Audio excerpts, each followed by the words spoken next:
অনুরোধ করে বলছি, মঞ্চ ভেঙে যাচ্ছে,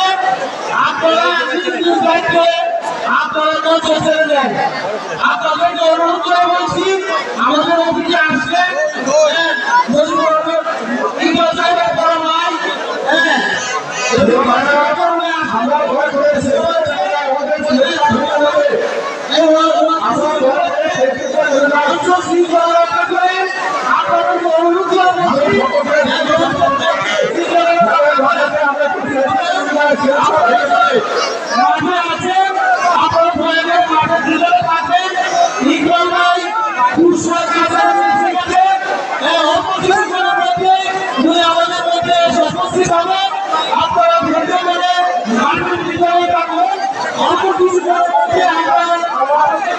করবো